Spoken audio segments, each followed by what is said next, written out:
I turkey hunted long before I elk hunted. Then when I went elk hunting, I was like, yeah, this is like hunting a 600-pound turkey. They shouldn't have school on that day. And my kids won't go to school if that day doesn't fall on a weekend because they will be dove hunting. Testosterone is like, it's like almost a cuss word now. People are like, hey, you want to come to my ranch? Give me an Instagram post or shout out or an interview and you can shoot my $10,000 whitetail with a drop tide. I've only cried once when I'm hunting, and it was when we found that elk after I shot him. All the work, the blisters on your feet. I mean, dude, there's nothing better than that. Hey guys, it's Cable Smith with the Lonestar Outdoor Show, and you're tuned in to the Wild Initiative. Put down your latte and pull on your boots. You and I and everybody listening to this owns 640 million acres. I think he killed more deer drinking his coffee, smoking a cigarette in the pickup truck than I did spending all that time freezing my butt off. Something that I would hope is that people realize that those are wild animals and they have savage natures. I look forward to packing animals out. I look forward to that pain of success. Doesn't matter where you were born. It doesn't matter where you live. I've said it before, and you know what? I'll say it again louder for the people in the back. Your present circumstance should not limit your passions. This is Jay Scott of the Jay Scott Outdoors podcast. Hey, this is Ryan Callahan. Hi, this is Jules McLean. Hey everybody, Jason Carter here with Epic Outdoors. Hey guys, this is Tim Burnett with Solo Hunter. You're listening to The Wild Initiative. Hey, welcome to another episode of The Wild Initiative as part of the Waypoint Outdoor Collective. All right, y'all, getting on to today's episode. I am excited to have him back on the podcast. My buddy Cable Smith of the Lonestar Outdoor Show.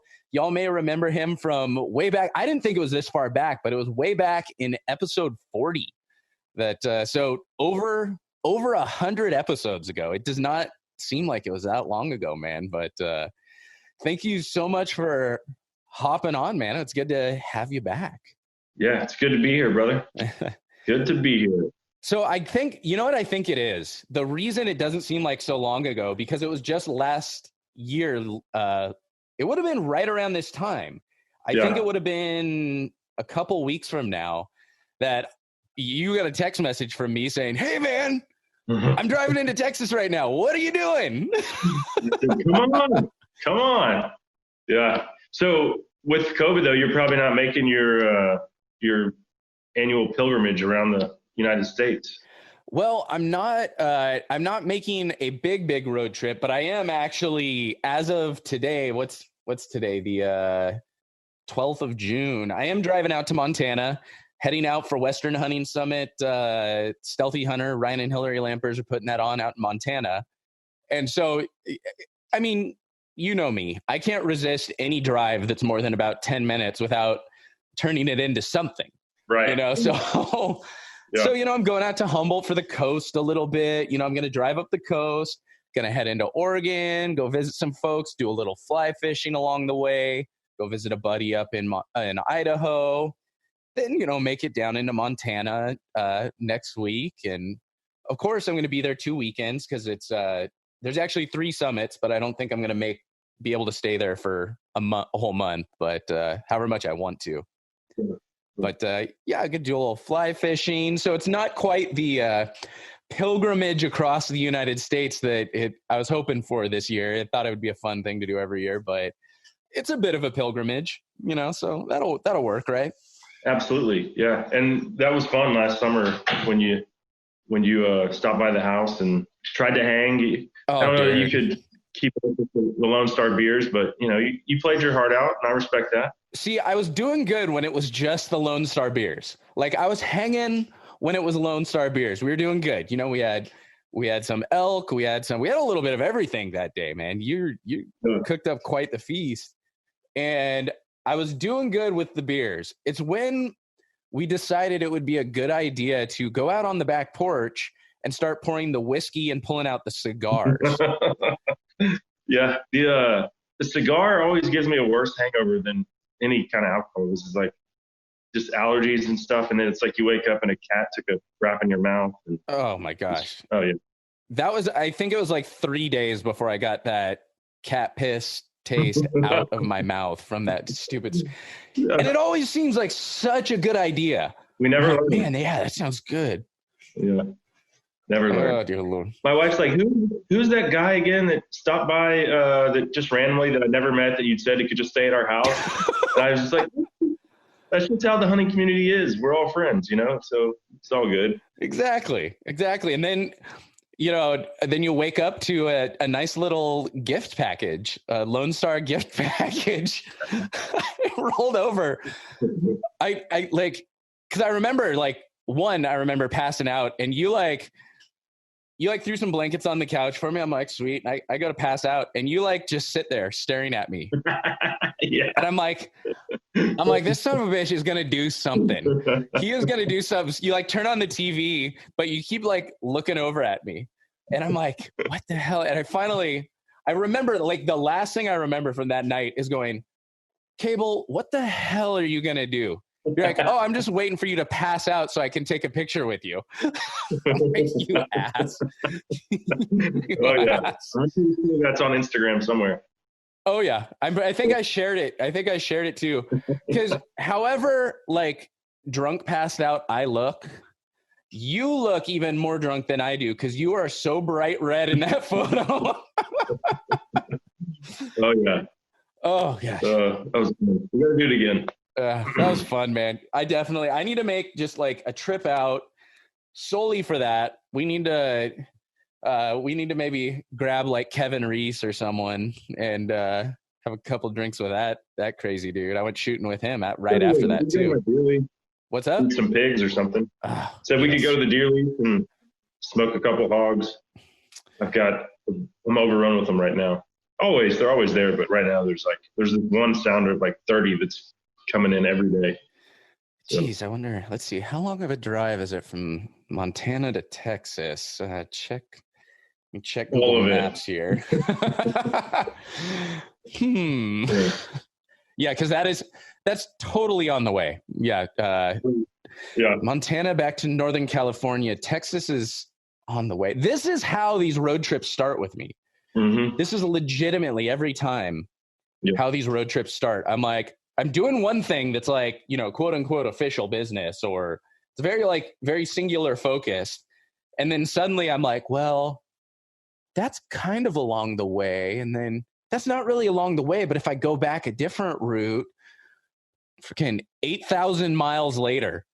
Right. Yeah. You're a wandering spirit, my friend. That you are. I don't know, man. I've legitimately put consideration into just getting a storage unit, a PO box, and then not having a home. It'll just be you could change the name of your show to the Transient Outdoorsman or something. Call it the Transient Initiative. What is Alexander Supertramp from? What was that movie? Into the Wild. Oh, geez. I think it's Emil Hirsch. It's where he moves to I don't know if it was Alaska, where he went off the grid and then he ended up eating and died in this bus that he found. But yeah, lifestyle. I remember the movie, but I know I've seen it, but I barely remember anything about it. But I mean, I don't know, dude. Pull a full Sam Soholt, have the truck, kind of get an old camper or something, outfit it really clean for hunting trips and for, so I can go somewhere, just do public land, set up hunting camp, go visit, like you said, stay on random people's couches and there you go, I mean, as long as you can work. Yeah. Is that not what the hunting community is legitimately about? Like you said, it is the most welcoming community I have ever met in my life. Absolutely. I will say this though, it's rough right now. Just everyone is taking a beating from COVID.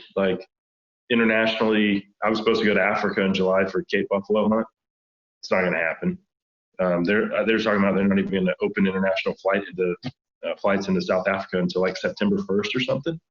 So, I've got 5 guys going with me, and now we're scrambling to hopefully go in February. But I mean, think about the outfitters. My friend Carl from John X Safaris, they've lost their entire season. Because their season is their winter right now. So they start basically in April and go through probably the end of July, and that's it. And they're not going to have a season. And that's transcendent across all of the hunting community. People here lost spring bear seasons, across North America, turkey seasons, turkey outfitters. I mean, they didn't make any money. Oh yeah. So no deal. It's one of those interesting things because then you look at like how that affects, especially with something like African wildlife, especially like yeah, that affects us here. But I know a lot of those guides and outfitters really rely on local workers, and a lot of those guys effectively employ a whole community of people. Oh yeah, yeah. I mean, there's a huge waterfall effect that comes with that, and it funds anti-poaching in a lot of those places. $100, and there's no $100. So now, where's the anti-poaching money coming from? It's a mess. It's an absolute mess. But it is a resilient group of people, because if you look at us, we're vilified every day, all day, at every turn by the liberal media. And so, we will come out of it. The world will continue to spin on its axis, and, we'll look back on this, and somehow I'm still trying to find the silver lining, because, I've lost sponsors because of it, like big ones. It's cost me a lot of money, but we will get through it. There's no doubt about that. Maybe, Sam, the silver lining is that I know a lot of people who have either gotten out of hunting, they've had a lot of free time on their hands, or fishing, a lot of fishing too, but they've gone back to that. So maybe if we can keep some of them back in the game, maybe some new people that weren't really into the outdoors have found a love for that throughout this quarantine deal. Maybe that's the silver lining. My hope, anyway. Well, specifically, like, two of my buddies have done exactly that. They're, one's ex-military, and now he's a student. The other he's a teacher. They're not like, they've never been like super hardcore outdoorsmen or anything. Yeah. Both of them have just recently, I just got off the phone with one of them yesterday. Both of them have recently picked up their first bows. Oh, nice. Because they're like, yeah, man, I got all of this time. Why not? Like, you've been talking about this archery thing. I see some of the other guys doing it.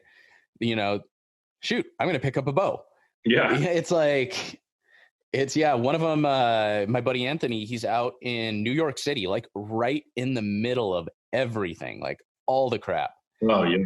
And then my other buddy, Paul, he's up, I want to say Seattle. So, that I haven't been doing that great up there either. Like, you don't want to be. Yeah. Couple of places you certainly do not want to be, but it's cool seeing them getting into it. And I've talked with them, I did an episode fairly recently with a dude out in New York, New Jersey area. And his whole thing is like teaching people to hunt. His name's Fisher Neal. His whole thing is like teaching people to hunt out in that area and teaching them the easiest way to get into it, and how to, quickly take your hunter's ed and get your license, and he'll take people out from the city. Mm-hmm. So it's like, I feel like we need, with more people getting into it like that, I'm hoping we're also going to see more people developing programs like that. And I've seen stuff popping up here and there where it's like, one person wants to just push out a little more, new hunter content and focused on teaching people how to take those first steps. And I feel like a lot more of that's going to start popping up, or at least I hope so. Yeah. But yeah. Well, in some companies that, probably support our shows have been doing really well during this time. If you're in, firearm manufacturing or ammunition, I mean, you can't create it fast enough. I mean, people are just buying. I was talking to Linda Powell from Mossberg, and she said, it doesn't matter what gun it is. People just want to have a gun for some kind of sense of protection. And then if they have ammo to fit that gun, they're going to buy it, because a lot of these people are, and probably a lot of from your state too, California, first time gun buyers. It's a crazy time we're living in. Yeah. And I'm working with a gun safe company right now. On the other side of my business, my marketing side, I work with a lot of folks in the outdoor industry doing that, and that's been doing great. Just because, like we were talking earlier, everyone's trying to get their businesses online, and so that's been going well. And we've noticed ever since all of the protests and then the riots started happening. Business for that has just exploded because a lot of people, like you said, people that wouldn't have ever thought about buying a gun before ever in a million years are buying guns now, but they're not the person. These aren't the guys that are gonna like leave their shotgun like just leaning up in the corner behind the door, right? Yeah. If a gun is going to be anywhere in the house, it is going to be locked in a safe, in the closet. Yeah, it's funny. Before we had kids, I kind of just had guns laying all over the place, but my wife kiboshed that pretty quickly, understandably so.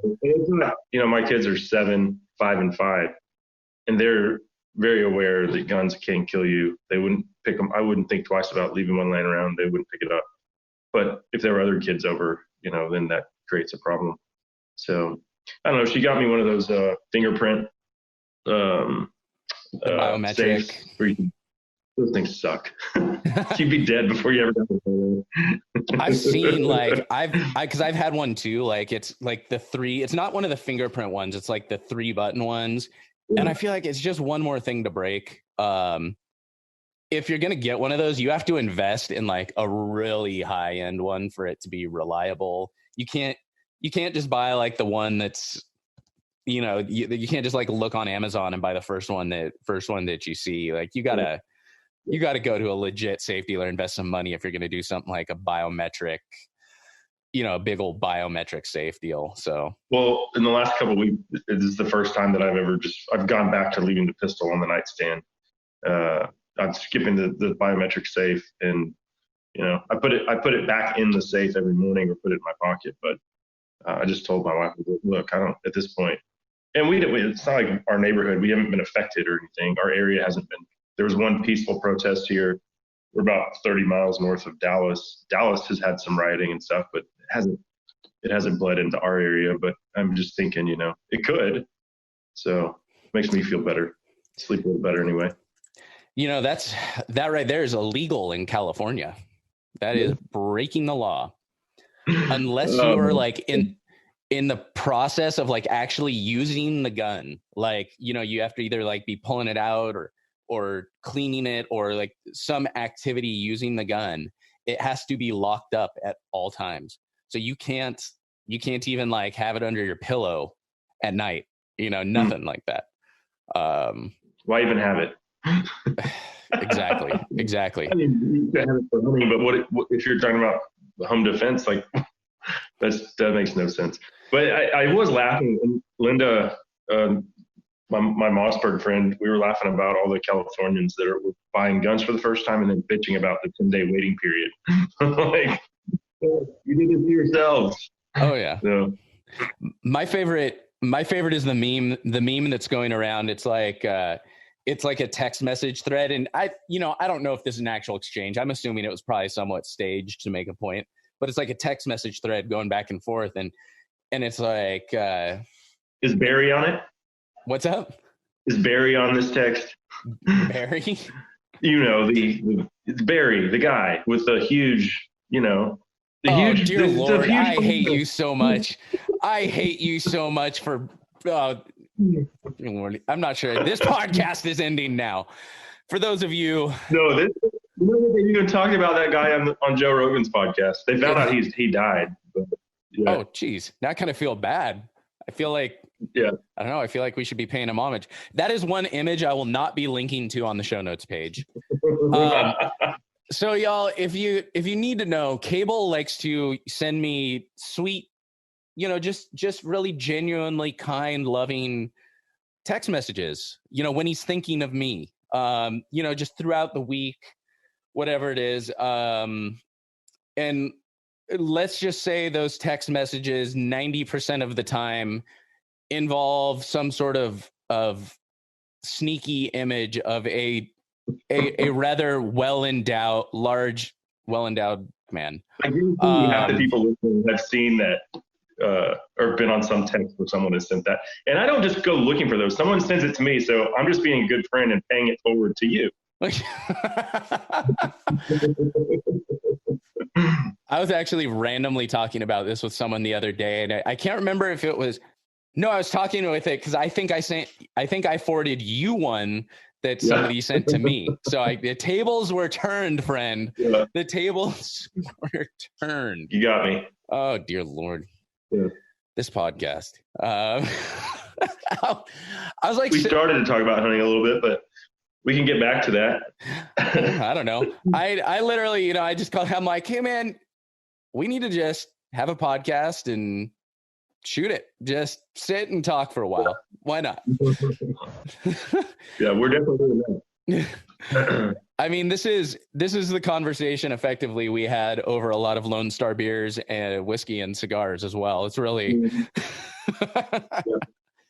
So I got on a duck lease this year. So last year I did this urban bow lease right here in Collin County. There's been like a 200-inch buck shot every year here for the last 4 or 5 years. And we didn't have archery season until like 2013. They closed it in the 70s. They closed Dallas, Collin, and Rockwall, kind of all of the Dallas area metroplex. And so these bucks were allowed to get big and mature, and they had great genetics. So I dumped a lot of money into this because it was only 10 minutes from the house, and everybody wants a place like that. It was only 20 acres though, and I never did end up getting that. It was like a 175-inch buck that I had on there. But you deal with shit like the neighbor's dogs coming on there nonstop. One day I'm sitting in a tree stand and a hot air balloon fires up and starts flying right over my tree stand. And I'm just like, for the amount of money I paid for this thing, I'm getting a duck lease. So I kept my other deer lease. There's not as big deer over there, but we got plenty of hogs and stuff. But I got a duck lease because my girls, the twins, are 5, and they keep beating me up every time I take Henry duck hunting. And it's easy to say, if someone invites you, oh, can I bring my 7-year-old son? They're like, yeah, of course. We can always go hunt public, right? But who wants to walk their 2 5-year-old girls in a mile to their duck hunting? And the kids don't want to do that. So I got rid of that one deer lease and got a duck lease this season, which I've never had like a private land duck lease. So I'm pretty pumped about that and excited to take the girls on their first duck hunt this year. That's awesome. That's, again, we were kind of talking earlier, like we had the thank you for coming prize package at the end of the evening when I came to visit. And, funny enough, I've got that Lone Star like cooler bag thing in my car right now for the drive. I've used that thing so dang much. Awesome. But you sent me like a finisher. You sent me a really nice duck call. And I'm honored to be the owner of the duck phone here. Yeah. So I've got all of this duck stuff. I've got 3 taxidermy ducks behind me that my buddy gave me. And I can see a bufflehead and a pintail for sure. And I don't know what the other one is. Hard to see, but definitely see those 2. Yeah, it's my big old head's in the way anyway. It's a golden eye, a pintail, and a bofflehead. Nice. But I've never to this day been waterfowl hunting. We got to change that. Oh yeah. You come back to Texas and we'll build my new duck lease. There we go. We'll get to, and see, and I love it because you can sit back, you can have some fun, you can do some shooting, you can have some Lone Star beers. I'm not going to advocate for alcohol and guns, but I'm afterwards. Right now. People. Okay, so Texas, September 1st is the opening day of dove season every year. Mm-hmm. And like my kids they shouldn't have school on that day. And my kids won't go to school if that day doesn't fall on a weekend because they will be dove hunting every time. And my goodness, the amount of Lone Star beers that get drank while people are hunting. I'm not saying whether I participate or not because that would be a bad look. So we'll just say that I don't. I think half the time the game wardens are checking whether or not they're too drunk to be sitting there with a gun rather than how many doves they've killed. But it's a big party down here when dove season opens up. That's another thing. I've done some token dove hunting. I've been down in Arizona, and I was hunting javelina, and we'd just throw the shotguns in the back of the side-by-side in case we saw anything interesting.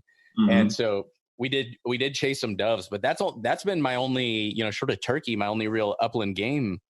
I just haven't chased birds at all. Oh, dude, it's so much fun. It's awesome. You just sit there with your buddies, and you don't really, it's a camo shirt helps, but you can just sit there in blue jeans, shorts. I mean, it's so hot here. It's usually 100 degrees on September 1st. Sit there with a cooler of Gatorade. And, I'll be honest, I did used to drink beer while I was dove hunting.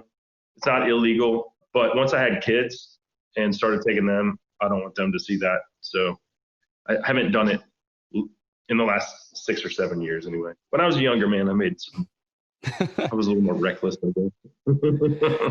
Well, you can, it's easy enough, just bring 2 coolers, bring one for the water and the Gatorade, leave the one with the Lone Stars in the truck for when you bring your haul back and you have to start cleaning because you're going to be there for a while. My kids love it. They like to do necropsies on any animal I bring home. It's fascinating to watch their development. Like Henry, especially, he's like, "Oh, Dad, you shot this one in the eye," and he starts ripping his head off, trying to see where the bullet or the pellet went into the dove's brain. And I mean, he's all about it. Just loves getting his hands bloody. And he asked me during quarantine if he could shoot a deer this coming year. So we took advantage of a lot of our free time, and I got him. Well, I had a 22-250 that I just gave him, light caliber, that he could kill a deer with if he practices enough to make a clean shot. So we're working on that as we speak. And I couldn't have been more tickled when he asked me if he could shoot a deer, because doing this for a living, there's people whose kids shoot deer when they're 3 and 4, but really, did they, or did Dad line it up for you and really do all the work? Mm-hmm. I wanted him to ask, I didn't want to push it on him. So I was really happy that he's gung-ho about shooting a deer, or I'd let him shoot a hog, either one. That's another thing, man. I still have not I live in California. I mean, and we have some incredible dang hog hunting out here. Yeah. Still haven't shot a damn pig. Don't you have to get a tag though? You can't just go out and shoot a hog, right?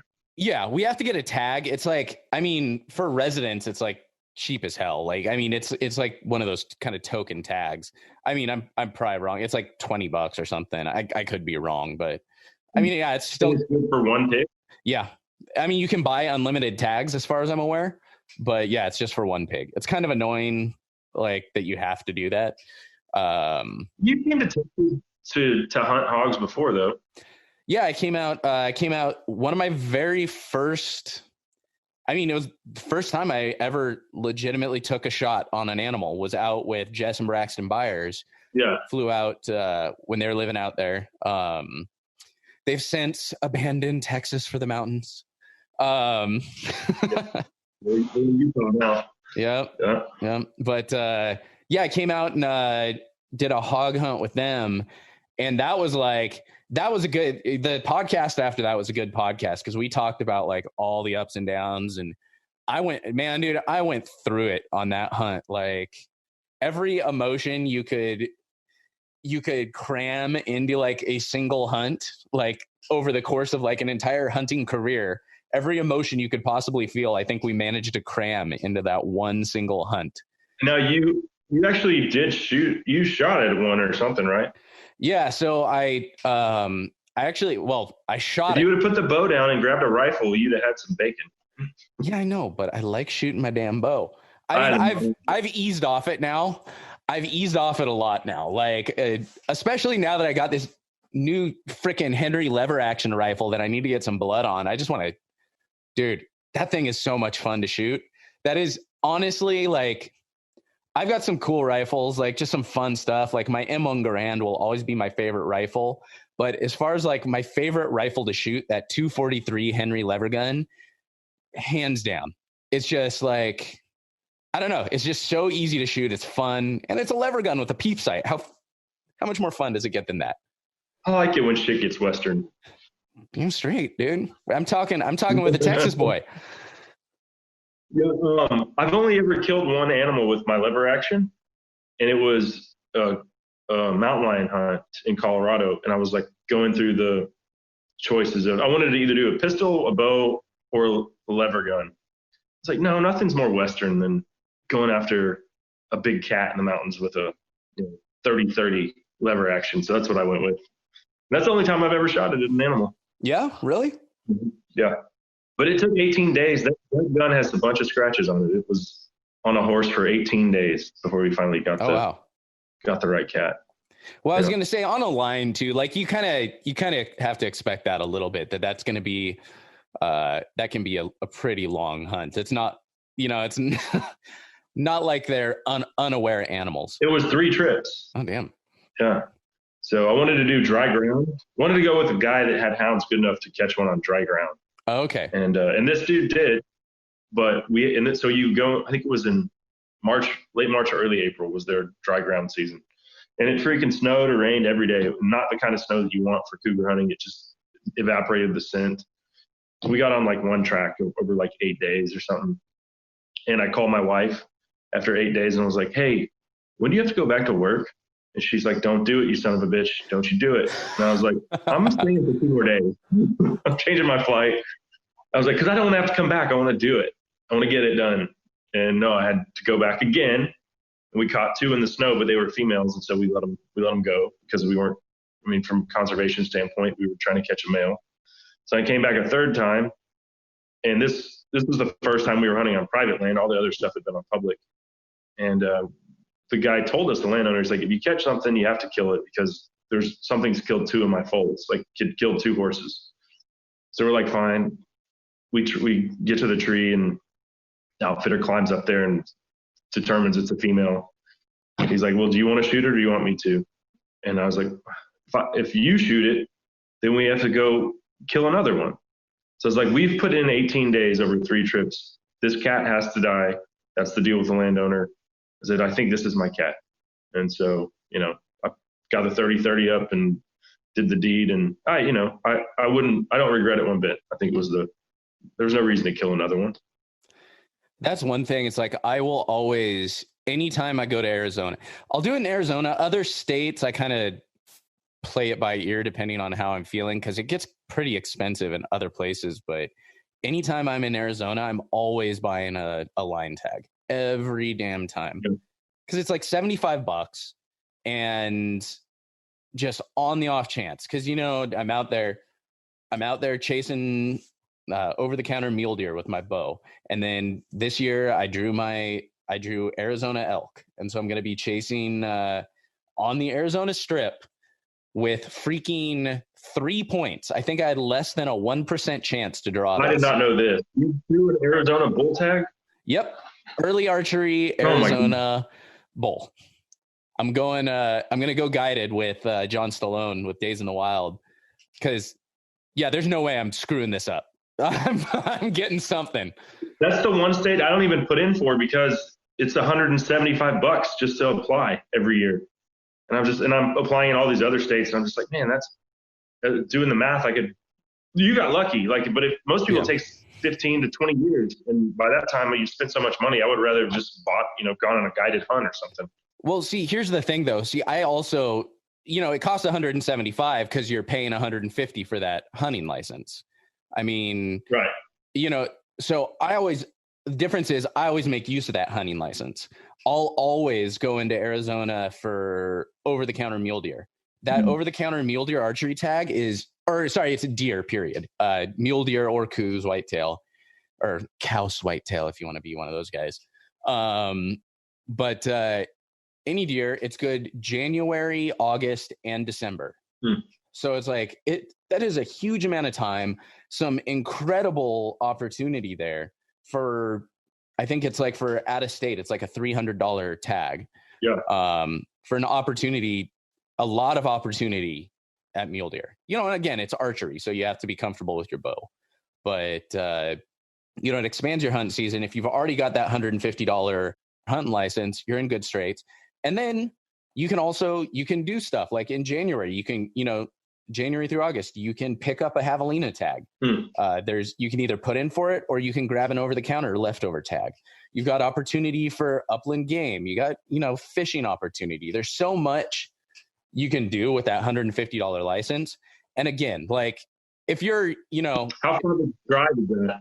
For me, from here, it's like a 14-hour drive. It used to be like a 5-hour drive for me when I was down in SoCal, but now it's like a 14-hour drive. Yeah. But again, you know me, I love my long drives. I love taking my trips. And I don't know, this year I have a buddy's getting married. I have to be down in Long Beach on the 11th of August for something like that. 7th, the 11th. I don't know. He's getting married sometime in August. I have to be there for it. So I'm going to go down, say hi to some friends, and then just, it's easy enough for me to cruise across to Arizona. And then I'll take the trip back as a nice little road trip, post September. I don't know, maybe see if I can pick up some OTC tags along the way. Not a bad way to live. Yeah. So you're going to Arizona, which I'm insanely jealous of. There's, 400-inch bulls all over the place. It seems like in Arizona. I'm going to New Mexico, and I'm doing a guided hunt, trading out some advertising with a guy for our archery, which I am excited because I've hunted New Mexico for elk like 3 or 4 times. Whenever I draw a tag, I've killed 2 bulls on public land there. I've never gone the 3rd week of September, which is like the peak of the rut. Yeah. And so I'm going this time archery during the 3rd week. So pumped about that. I always struggle to remember which year it was, if it was last year or 2 years ago. I guess it would have been last year in February, but I went down and I did my aoudad hunt. Oh yeah. Down there, my Barbary sheep hunt. Mm-hmm. That was a fun trip. That was a really fun trip. I forget. It may have been, I can't remember if it was my podcast with you or not. It may have been my podcast with you that got me turned on to aoudad. Oh yeah. I want to say we were talking about I want to say I was talking about it. You're like, oh yeah, this like Barbary sheep or this aoudad. And I'm like, what the hell are you talking about? I went and looked it up. I'm like, oh, I want one.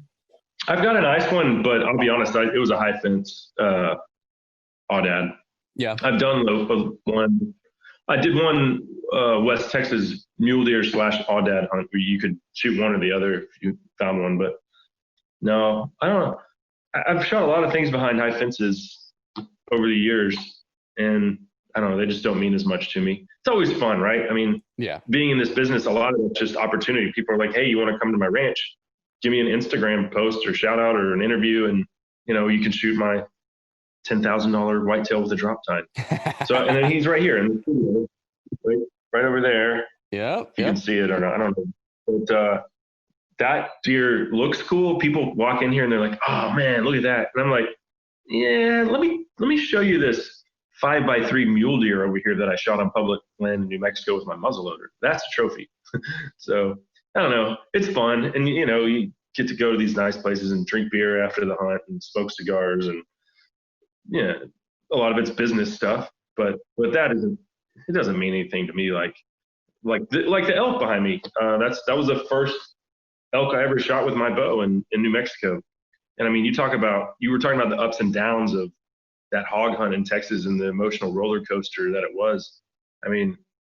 This was 2 years coming. I missed one the year before.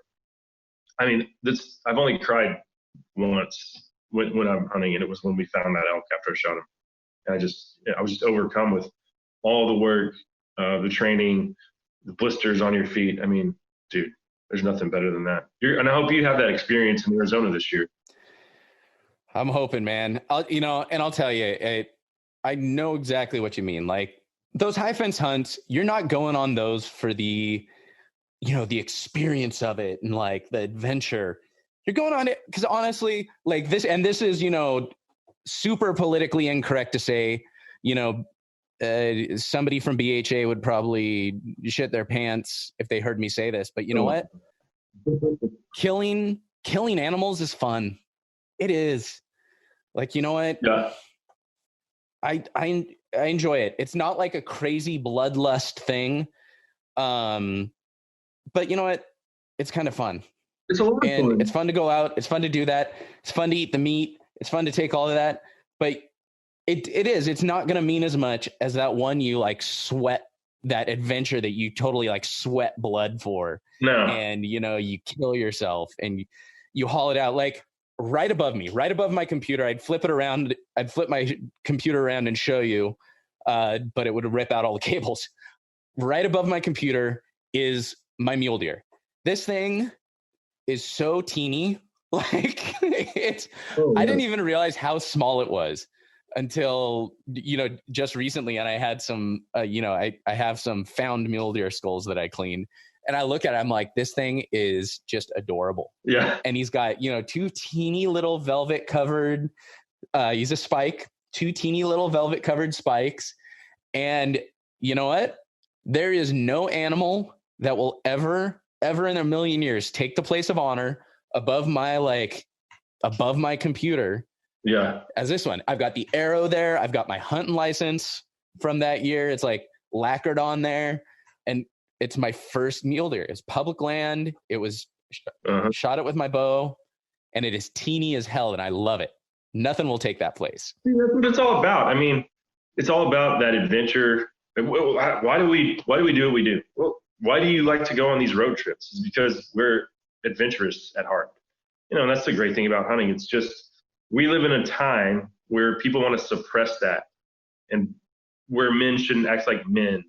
I mean, testosterone is it's like almost a cuss word now, which is sad, because I believe in God, and I think God wants us to have that sense of adventure. I think that's why he created all of this beauty for us to experience. And whether you believe in God or not, it doesn't really have anything to do with, that's my personal opinion, but all that beauty is there for us to enjoy. Why do you want to sit in a cubicle all day and then go home and play Xbox, and talk to people online that you don't even know? That doesn't do anything for me. So that's why I think that's why I fell in love with it. And like you, I mean, you were kind of a late, or what do they call it? A late onset or adult onset hunter. Yeah. So I was like, I'm 38. I think I started when I was I got my first lab when I was 21. I grew up fishing, and we probably talked about this before. My dad was a big bass fisherman, and we just never had guns in the house. So I just knew fishing, and I knew sports. My life revolved around club soccer, high school baseball. And I just didn't have time to, have a deer lease or go if someone invited me. So I picked it up later in life, and it started with ducks, and now it's, on to Cape Buffalo. and there's nothing too little or too big that Henry shot a rabbit that was eating my garden in the backyard with his Red Ryder the other day.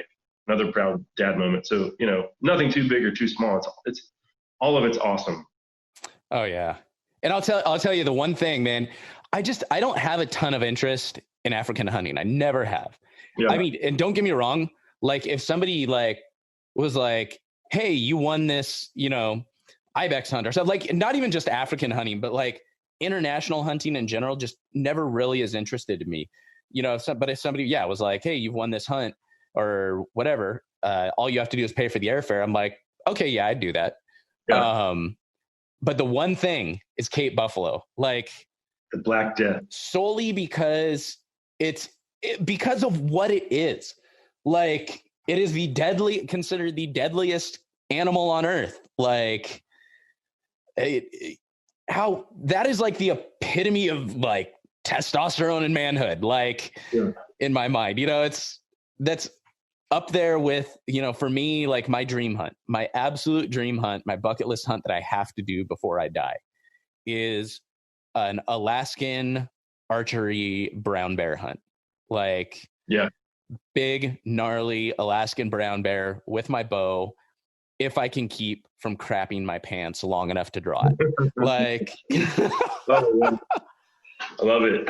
It's up there for me. That's probably my top 5, the Alaskan brown bear. But I'm not going to say I wouldn't shoot it with a rifle. You know me. When it's bow season, I'm going to bow hunt, and then once that's over, I'm going to rifle hunt. But in Collin County, where I had that urban lease, it's bow only. So last year I did the most bow hunting I ever have. But a lot of that, Sam, stems from this place, and that's you talk about Africa. You have no desire to go there. I'll be honest, I didn't either until it fell in my lap, and the guy was like, hey, come hunt with me for free, and then do a bunch, and then tell people about my operation and bring a few people back with you the next year. Now we're on year 4 of that, with year 5 already booked.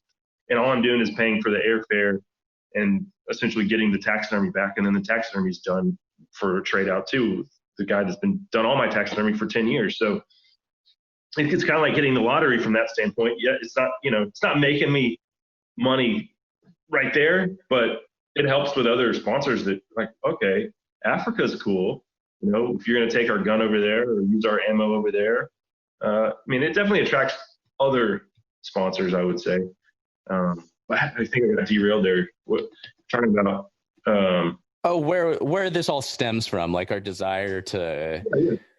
I don't. Oh, but yeah. So Africa wasn't really high on my bucket list until I went, and now it's in my blood, and now it's Cape Buffalo, which I think might get pushed to February. But your number one is Alaskan brown bear. My number one would be leopard.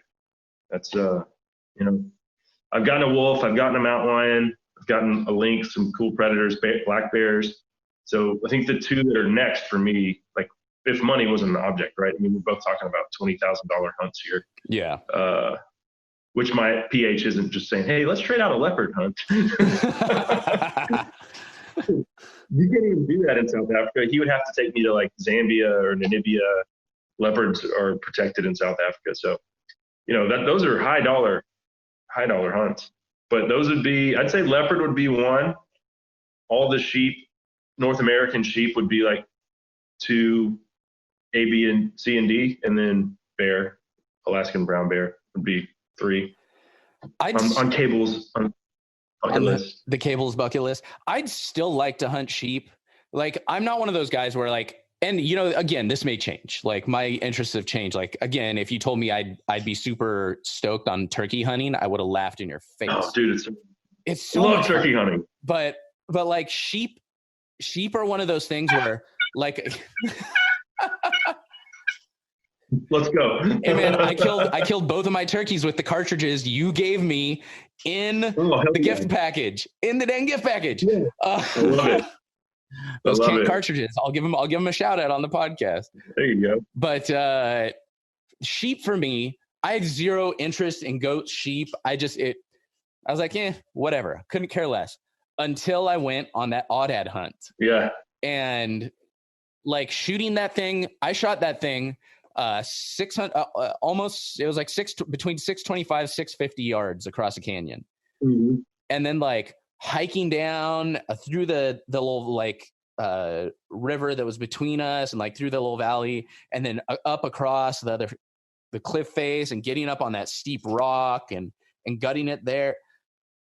I was like, you get it. Like you get into those experiences and then like the switch flips and you kind of get it. Mm-hmm. And so again, this may change, but for me, it's like, I just want to hunt a sheep, like a ram.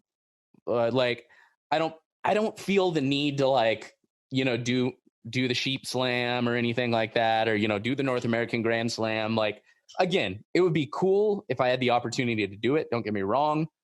But I mean, if I had $150,000 laying around, Oh yeah. I'm still hoping before I leave California that I'll get drawn for a Thule elk, but it's one of the harder, like if you're pursuing the Super Slam, what is it? Is it 27?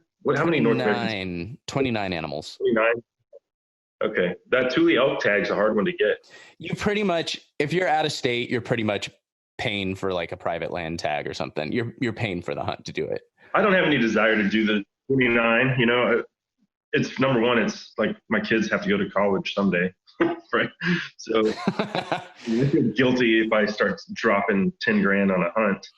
But honey, guess what? You're going to a trade school, but I killed 29 animals.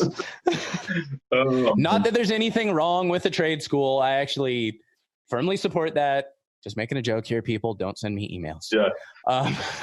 But the longer I do this, the more, and it's not like an intentional thing, but just the more of those animals get crossed off the list. Like I shot a moose this year, which was awesome. Oh, dude, that's awesome. Yeah. That's one hunt that I really would like to do, but like, I'm like, if I get a chance, I get a chance. I'd love to. I'm not going to like really pursue it. I think that'd be one, if I found like a good deal on like a guy, like on a guided moose hunt that I could buy and, get something cool, that's not going to cost me $100,000, then yeah, I'd I'd totally do that. But I don't, it's not one I think I'm going to build points for or anything. No, and this one was just a byproduct of another relationship formed at the Dallas Safari Club convention. Outfitter, he was like, hey, I talked to him one year, and then we ran into each other again the next year at his exhibit and started talking a little bit more. And he's like, why don't you come moose hunting? And then tell people about your experience. And I was like, oh, shoot, moose is definitely on the bucket list. And so shot a nice, these aren't the monsters you're going to find in the Yukon and Alaska. Yeah. These are, I think there's the Shiras moose, there's the Canada moose, and then there's the Yukon. Yeah. I should know the answer to that, but this is just the Canada moose, and they're not even native to Newfoundland. They introduced them there in like the early 1900s, and now they've got like 50 or 60,000 of them, and it's it's an island, and dude, it's a beautiful, beautiful place. And the hunt was, if you were paying for it, I think it's like $8,000. I had to buy a new freezer. They freight your meat home, and I had to buy a new freezer just for it's the moose freezer. Oh, that's awesome, dude. Dude, the moose meat. Oh my God. That's, elk was always my favorite. I like pronghorn a lot, but the moose has just been out of this world. I just want to get to the point where I'm consistent enough with my hunting, where I'm wise enough with my trips and how I'm doing things to where the freezer's full, to where I'm like, okay, the freezer's packed. I don't ever have to worry about meat. That's all I want to get to, and I just need to be smarter about my hunting trips and plan them out for the year. Like I need to come out to like Texas or Missouri or somewhere, just buy a bunch of doe tags and fill the freezer and drive, do more stuff like that. But I get so worked up, and especially this year, I'm understandably worked up. I drew freaking Arizona early archery elk. Yeah. Like, why are you not worked up? I'm getting freaking worked up about this. So I'm focusing on that. I didn't even put in for anything here in California. I'm like, that is my sole focus. And think about this from like my perspective, and it sounds weird, but like from the progression of my story, my hunting story, went on that first elk hunt, freaking tore my knees on the first and second days. Mm-hmm. Went on the second elk hunt, finally saw, I'd seen elk before that, but I finally saw my first elk on a hunting trip, got to put a stalk on them, but never even got close enough to draw. This last year, I just got into the elk a ton. I spooked a bunch of them. I got to make mistakes. I got to draw a couple of times. I loosed an arrow on an elk that I completely misranged and dropped it in the dirt, probably about 5 to 10 yards in front of them. And they both looked at the arrow and then went back to fighting. So you've seen this progression.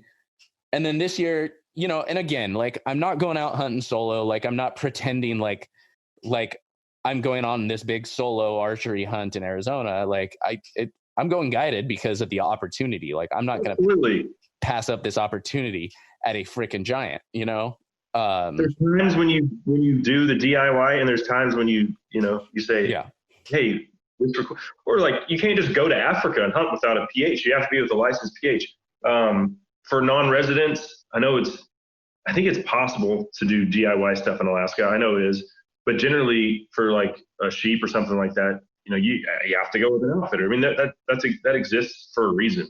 Mm-hmm. A lot of people frown on using an outfitter, which doesn't make any sense to me. Like they know the land, they know the animals. You're there for a hunt, and you're there to pay them to guide you in that process. It's so the opportunity for me, my first elk after all of this, my 4th year hunting, my first elk, and again, like I'm going to be happy with whatever I take regardless. Yeah. But like the fact that it could be like a BNC freaking monster, like how cool is that opportunity? Like my very first elk is just some big ass Arizona strip bull. Which I would punch you in the face if you got one, if you hadn't already put in your time on those other previous hunts. I mean, you blew your knees out for this one. So I hope you get them. 6 weeks. 6 weeks. And I mean, and guaranteed I wasn't hunting every day of those 6 weeks. I was in and out of town and working and stuff. But like 6 weeks I committed to elk hunting solo in Montana. Like Yeah. Except for maybe 2 days when I went out, or 2 or 3 days when I went out with a couple of guys. But like, I've worked for it, you know, and I'm not going to be like, oh, I deserve this, but I'm not going to pretend like, no, I worked my ass off for this. And so I'm stoked. No, I think you've paid your dues, my friend. But even that being said, you can still come home empty-handed again. I hope you don't. I think I've killed 3 elk, 2 with a bow, 1 with a rifle, and I think I've done 7 or 8 hunts. And so, you know, it's roll the dice. Sometimes it works out, sometimes it doesn't. But I think you're due. I think you're due. Well, you know, and it's, like you said, there's always a possibility. You know, you start removing a lot of variables and increasing your likelihood with all this stuff, you know, a good unit, going guided, you know, going with a good guide, all of this stuff. But they're animals. They're wild animals. They're going to do what wild animals do. There's no guarantees they're going to be where they're going to be. There's no guarantees that I'm not going to completely, you know, just screw it. I'm not going to completely shit the bed and, you know, shoot over it 3 times in a row. Like, I don't know what I feel like. I was honestly surprised how calm I was when I finally like got up next to bulls. Mm-hmm. Like, my heart was racing, but I still remember every moment. I didn't get that bull fever like I thought I would. But that being said, you know, I'm going to work my butt off to make sure that I'm shooting like I should be, that I'm as practiced and in the shape I should be, and, you know, try and remove as many of those variables as we can. And you know, we'll see, man. But that's going to be awesome. That's going to be so much fun. So you missed on your elk hunt this past year. I missed twice. And once you talked about your arrow hitting in front. I was in Montana and was in more elk than I've ever been on public land. And man, it was beautiful. Bulls just everywhere. And I missed one he ended up being 40 yards, and I ranged him for 30 because it was a downhill shot. I didn't range him. I mean, he was standing there looking at me. He came out of this opening as I came into the same opening, and it was like, well, he's looking right at me. So it's either draw and I was like, he's got to be, you know, I just put the 30-yard pin on him and I shot right underneath him. And my buddy was like, oh, you idiot. And I was like, just kick me while I'm down, why don't you? And then I shot at another one that was like broadside at 20 yards. That was a nice bull. This one was a little smaller. And you could see the arrow bounce off of a limb and sail over his back. The bull ran, I'm not shitting you, the bull ran 20 yards, stopped for a second, looked back. Before I could even knock another arrow, this guy, Ty Stubblefield, he's like the chapter coordinator of BHA. And he's a good dude. Yeah. You know, guilty by association. He's a redneck. But he's also an assassin. And I, you know, realized very quickly the difference between someone with 7 years of elk hunting experience versus someone with 20. Because before I even knocked another arrow, that elk was dead. I mean, he had smoked him. Yeah. Oh yeah. So he was like, "Hey, listen up. Hey, Texan, this is how us Montana boys do it." Or I guess he's originally from Oregon, but you know, it was clear who was the boss of the Elkwoods that day. I was happy that we got. I mean, there was 3 of us, and that was the only one we got. So, I was glad that we had something to pack out anyway. Mine was like I'd kind of gotten these elk patterned finally. I'd started figuring it out, and I should say I'd gotten them kind of patterned a few days prior, but then my trips out, something always happened and put like a twist or kink in the trip. Mm-hmm. And so I wasn't able to get in front of them. Like one of the times I was sneaking out, and I'd been there for weeks and had not seen elk come out in this spot a single time. And I'm like, all right, I'm getting out really early. I'm going to get out there. And so, you know, I'm just kind of cruising through to get up over this ridge. And I'm not being particularly quiet. I'm not like stomping through playing music on my phone or anything. But all of a sudden I hear this noise and see this movement, and I drop. And there's an elk like 250 yards in front of me, like staring right at me. And he kind of looked at me, and then I just froze. I'm like laying on the ground. And keep in mind, this is like freezing cold. Like there's like, you know, a foot of snow on the ground. Maybe not quite that much, a little bit less than a foot of snow still on the ground. my beard is completely has icicles hanging from it. and so I'm like on my hands and knees in this snow. I dump my pack and I grab, he went back to feeding. I dump my pack and I grab my bow, and I'm like belly crawling through the snow to get at this thing. And I get to probably about, 120 yards from him. And he starts just walking straight at me like he's going to run me over. I'm like, this is going to happen, and it's going to happen not even 100 yards from my truck. Like my truck was just literally like right over this little hill. And so he's walking straight at me, and I'm like, my heart's going, I'm like, this is going to happen. And then he just kind of like, yeah, I'm going to turn, and he starts feeding.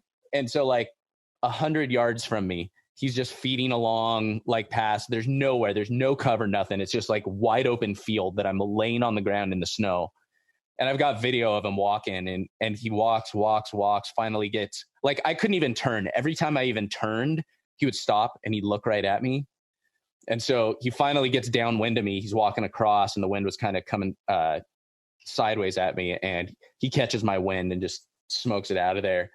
But but so stuff like that kept happening to keep me from getting in front of these elk. So I finally get to these elk the first time. I finally get in front of them. I'm like, oh, I'm going to smoke one. I can get right where they're going to walk. They always walk the same direction. And I start to get out there, and there's some little divot in the ground that I just couldn't see. And all of a sudden a bull and a cow both stand up, and they're facing right at me. So I freeze. I'm like in front of this like teeny ass little tree. And I can't move again. There's like nothing I can do. I didn't spook them, but they just happened to stand up, and they're looking right at me. They're doing their thing. They're feeding, and there's a fence between me and them. It was state land, so it was leased. So some of the ranchers had fences across it, and I can't do anything. So I'm staring at them, and they kind of start walking this way. I'm thinking like, okay, I might have a chance again. And finally they just kind of turn, and they're moving. And this is a whole herd. This is probably like 75 some elk, just all walking like 120 yards in front of me on the other side of this fence. And I could have probably gotten if I could have gotten up to the fence, I could have gotten some of them within range. Yeah. But anytime I'd move, some cow, something would spot me. So I finally get up, and it's kind of getting towards the tail end of the herd. And I'm like, screw it. If I blow out the tail end of the herd, it's not going to be as big of a deal. They're already 90% of the herd's already gone. And there's two bulls, and they were locked up. It was really cool. They're like screaming at each other. They're locked up and they're fighting. And I'm like, they may be just distracted enough to where I can get in. So I get up, I get a little bit closer to the fence.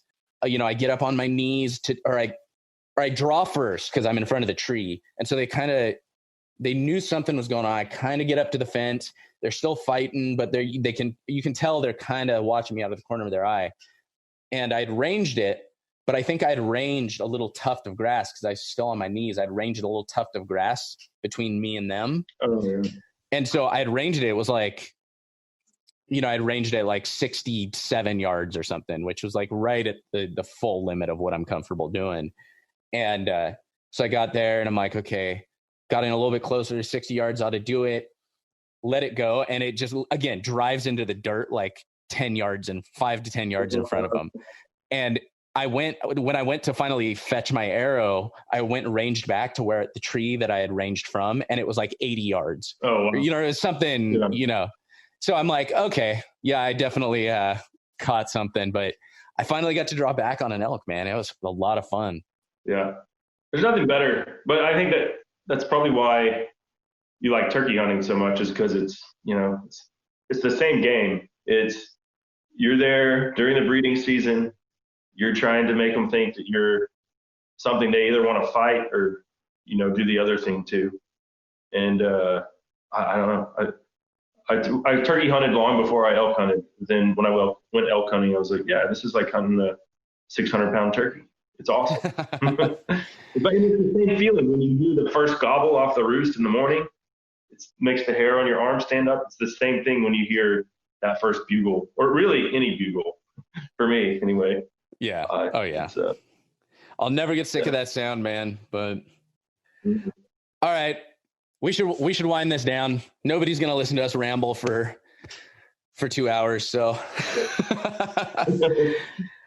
all right, man. If people want to hunt down Lonestar Outdoor Show on the internet, where are they looking? They just go to lonestaroutdoorshow.com, or the Instagram's a good place to find me. Just Lonestar Outdoor Show. Every podcast, like 11 years worth of episodes are on iTunes or Apple, whatever it is, Spotify, and the website as well. So they can find it there. And I certainly appreciate you having me on, man. Always enjoy the conversation, and I look forward to our next Lone Star beer bender. Thanks for it. Right after that duck hunt, right? That's right. Awesome, man. All right, y'all, that'll do it for this episode of The Wild Initiative. Make sure you check out the show notes page at thewildinitiative.com. Get links to everything we talked about in today's episode.